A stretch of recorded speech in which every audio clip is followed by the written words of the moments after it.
रामायण तो आप सबने देखी होगी, पढ़ी होगी या फिर सुनी होगी, लेकिन क्या आप जानते हैं रामायण का सबसे शक्तिशाली योद्धा कौन था? आज की इस वीडियो के माध्यम से हम जानेंगे कि रामायण का सबसे शक्तिशाली योद्धा कौन था।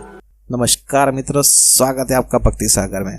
असली भक्ति ही हमारी शक्ति है। वीडियो में आगे बढ़ने से पहले अगर आपने हमारी चैनल को सब्सक्राइब नहीं किया है तो सब्सक्राइब कर लीजिए, ताकि आप ऐसे ही धर्म के रहस्य के बारे में जान सके। महाभारत के हीरो और विलन के बारे में तो आप सबने सुना ही होगा, लेकिन इन दोनों के बीच भी कुछ लोग ऐसे होते हैं जो अपनी वफादारी और प्रतिष्ठा के कारण विलन बन जाते हैं। ऐसा ही एक पात्र रामायण में था, जिसे हम मेघनाद या फिर इंद्रजीत के नाम से जानते हैं। हम सब जानते हैं कि रावण जितना शक्तिशाली था और उसके पास इतना ही ज्ञान था, उसने तीनों लोग पर विजय हासिल की थी। वो महादेव का बहुत बड़ा भक्त था। कहा तो ये जाता है कि मेघनाद के जन्म के समय पर रावण ने सारे ग्रह को एक कर दिया था, ताकि मेघनाद शक्तिशाली, बलवान और धनवान बन सके। जब मेघनाद का जन्म हुआ तो बिजली कड़कने की आवाज आई थी, यानी कि जब मेघनाद रोता था तब बिजली कड़कती थी। इसके कारण रावण ने उसका नाम मेघनाद रखा था, जिसका मतलब था बिजली। मेघनाद को शुक्राचार्य ने शिक्षा दी थी।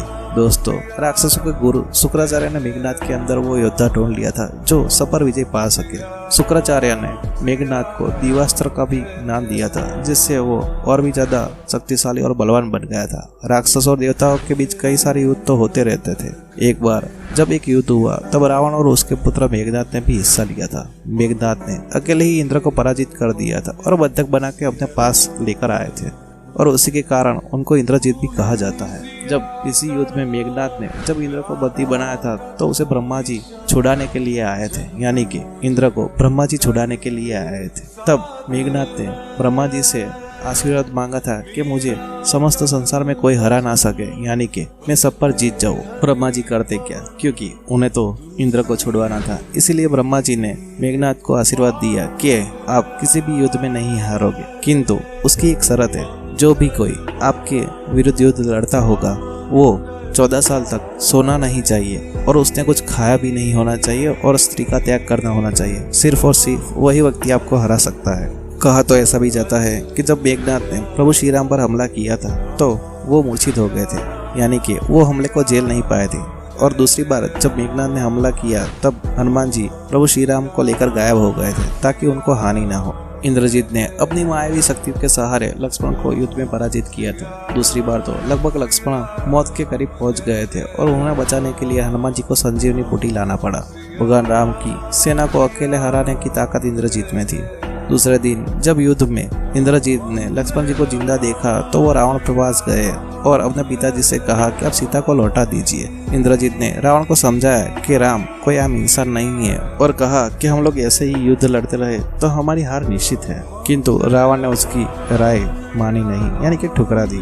रावण ने कहा कि वो युद्ध को जीतने के लिए यज्ञ करेंगे, और राम और लक्ष्मण को हराने के लिए पिता और पुत्र को दोनों को इकट्ठा होकर लड़ना पड़ेगा। राम ने जाना कि इंद्रजीत को हराने का तरीका सिर्फ रावण के भाई विभीषण के पास है, तो उन्होंने विभीषण से पूछा, और विभीषण ने बताया कि इंद्रजीत जब यज्ञ में होगा तब उसके पास कोई हथियार नहीं होगा और उसको आसानी से हराया जा सकता है। लेकिन प्रभु श्री राम की ये चाल भी नाकाम रही और मेघनाद उस हमले से बचकर कहीं गायब हो गया। मेघनाद एक बात तो समझ गया था कि उसके पिता कभी भी सीता को वापस नहीं लौटाएंगे, और साथ ही साथ राम और लक्ष्मण कोई आम मानव नहीं है। अगले ही दिन इंद्रजीत को लक्ष्मण ने मार दिया था। तो दोस्तों, मेघनाद अकेला एवं इंसान था जिसके पास ब्रह्मास्त्र, पशुपास्त्र और वैष्णव शास्त्र भी थे। अगर वो इस युद्ध में उसका इस्तेमाल करते तो आज रामायण का इतिहास कुछ अलग ही होता। मेघनाद इस युद्ध का सबसे बड़ा योद्धा था।